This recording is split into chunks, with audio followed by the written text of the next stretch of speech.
Let us quickly discuss a short code related to finding the roots of a quadratic equation. Now, a quadratic equation here is shown. A is the coefficient of x squared, b is the coefficient of x, and c is the constant. A root is a value if replaced with x would help us satisfy this quadratic equation, and both the sides would be equal to 0. Now, b square minus 4ac is called the discriminant of a quadratic equation.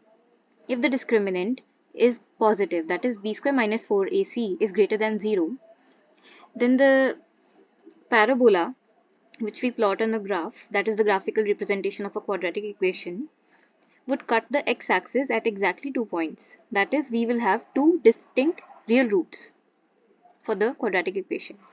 Now, the second case that arises is when the discriminant is equal to 0.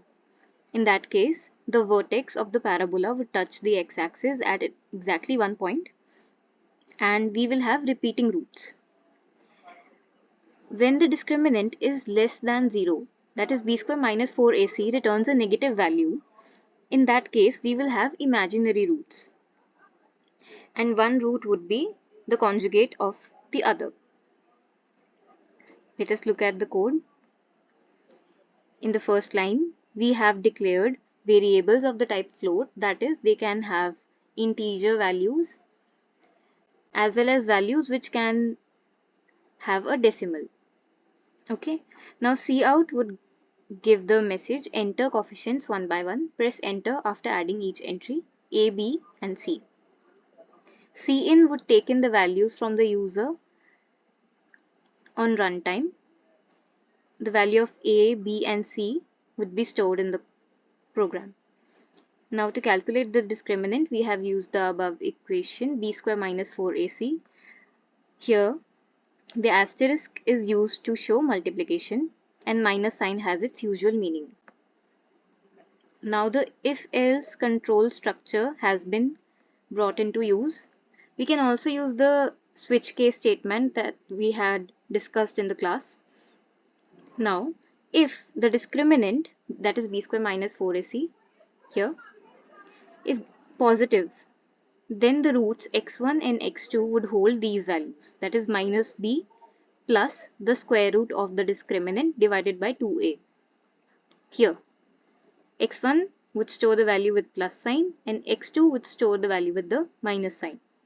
Okay, then cout would give out the message roots are real and different because we are following the case of positive discriminant, and the values of the roots calculated above would be printed.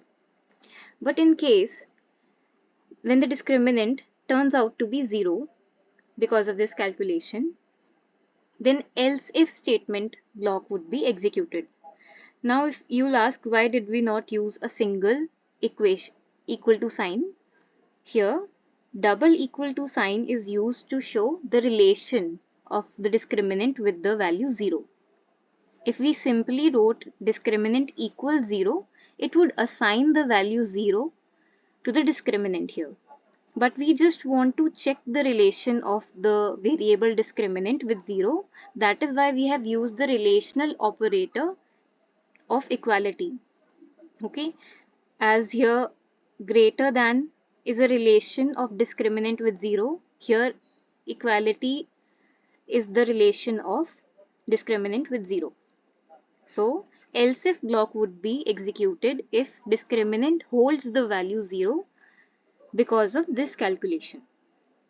Cout would give out the message roots are real and same, that is the vertex touches the x-axis at 1 point, and the value for that is x1 equals minus b divided by 2a. As the discriminant is 0, so this square root will not be calculated here.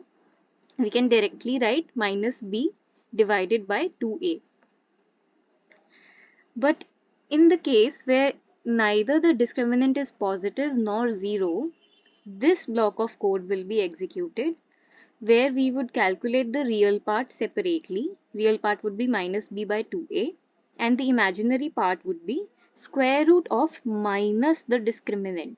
Minus here shows the negative sign, that is whatever value is stored in this variable would be the sign of the variable would be changed by this sign.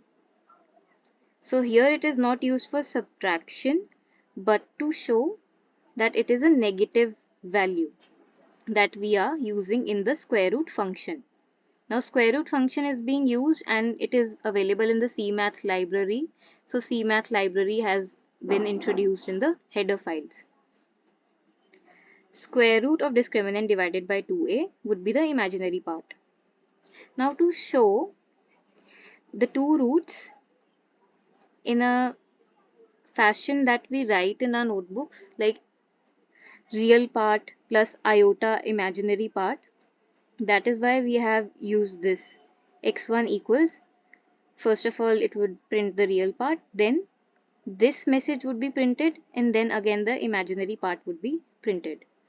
So deliberately I chose the coefficients which would give out a negative discriminant to show the output.